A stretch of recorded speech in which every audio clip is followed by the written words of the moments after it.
আসসালামু আলাইকুম। পিয়ার নিয়ে অনেক কথাই হয়েছে এবং পিয়ার নির্বাচন নিয়ে জামাতের নেতাকর্মীরা বিভিন্ন মাঠ পর্যায়ে তারা গরম করে ফেলেছিলেন এবং তাদের পিয়ার লাগবেই। এবং জামাতের সাথে সাথে যে ইসলামিক আন্দোলন চরমুনাই, তারাও কিন্তু পিয়ার পদ্ধতি নির্বাচন নিয়ে পাগল হয়ে যাচ্ছিলেন। কিন্তু তার কিছুদিন পরেই মির্জা ফখরুল ইসলাম আলমগীর একটা কথা বলেছিলেন যে আসলেই তাদের পিয়ার নির্বাচন না, তাদের দাবি হচ্ছে কিছু আসন চাচ্ছে, সেটাই তাদের আসলে মূল কথা। কিন্তু সেই প্রশ্নের উত্তরে জামাতের নেতারা বলেছিলেন আমরা কাদের কাছে আসন চেয়েছি, তার প্রমাণ চেয়েছেন এবং তিনি প্রমাণ দিতে বলেছেন। তার কিছুদিন পরেই আমরা দেখতে পাচ্ছি যে নাহিদ ইসলাম, যে এনসিপির যারা নেতাকর্মী আছেন, যখন জুলাই সনদ স্বাক্ষর করা হলো, জামাত স্বাক্ষর করা হলো, জামাত যখন স্বাক্ষর করেছেন এই এনসিপিকে ফেলে, তখন কিন্তু এনসিপির নেতাকর্মীরা বলেছেন যে তারা যে পিয়ার পদ্ধতি নির্বাচন চাচ্ছে সেটা আসলে তাদের পিয়ার চাওয়া না, তাদের একটা ষড়যন্ত্র এবং প্রতারণার ফাঁদ বলেছেন নাহিদ ইসলাম।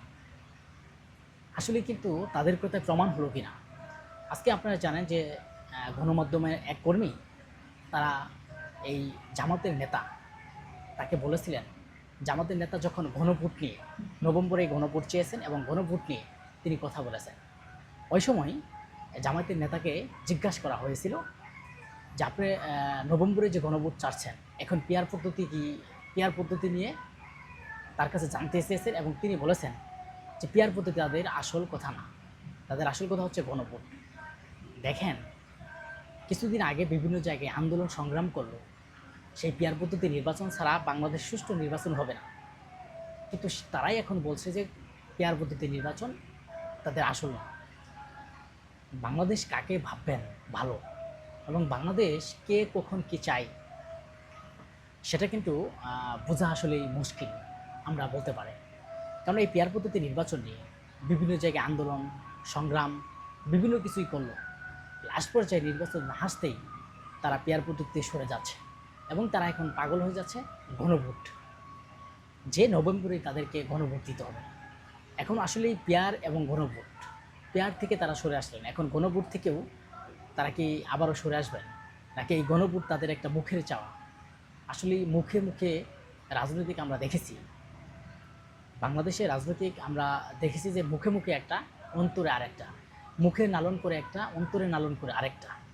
কারণ এর মধ্যে আমরা জামাত ইসলামের কিছু প্রমাণ দেখিয়েছি। তারা পিয়ার নিয়ে বিভিন্ন জায়গায় যখন মাঠে সরব ছিলেন এবং যখন আন্দোলন সংগ্রাম করলেন এবং তাদের প্রধান দাবি হচ্ছে পিয়ার, পিয়ার না দিলে তারা নির্বাচন করবে না এবং পিয়ার ছাড়া বাংলাদেশ সুষ্ঠু সুন্দর নির্বাচন হতে পারে না। তারা যখন এই কথা বলেছেন এবং নভেম্বরেই এখন তারা পাগল হয়ে যাচ্ছে, তারা এই নভেম্বরেই গণভোট চাচ্ছে। আপনারা দেখেন এই গণভোট থেকেও তারা কয়েকদিন পরে সরে যাবে। আমরা কী কারণে বলছি যে গণভোট থেকে তারা কিছুদিন পরে সরে যাবে? গণভোট আপনার নির্বাচনের দিনই হবে, কারণ নির্বাচনের দিন গণভোট হলে বাংলাদেশের মানুষের জন্য সুবিধা এবং বাংলাদেশের অর্থনীতির একটা খরচের ব্যাপার স্যাপার আছে, যে অর্থনীতির অবস্থা এতটাই খারাপ, ডক্টর মোহাম্মদ ইউনূস কোনো মতন দেশ চালাচ্ছেন। আপনারা জানেন যে শূন্য একটা দেশ, এই দেশটাকে একটা শূন্য অর্থনীতি করেছিল শেখ হাসিনা। তারপর থেকে ডক্টর মোহাম্মদ ইউনূস ক্ষমতায় নেওয়ার পর এখন পর্যন্ত মোটামুটি যে অর্থের পরিকল্পনা হয়েছে এবং অর্থ মোটামুটি যেটুকু হয়েছে, এখন যদি গণভোট এবং জাতীয় নির্বাচনে খরচ করা হয়, তাহলে এভাবেই যদি বাংলাদেশ চলতে থাকে তাহলে অর্থনীতির অবস্থা দিন দিন আরও খারাপের দিকে যাবে।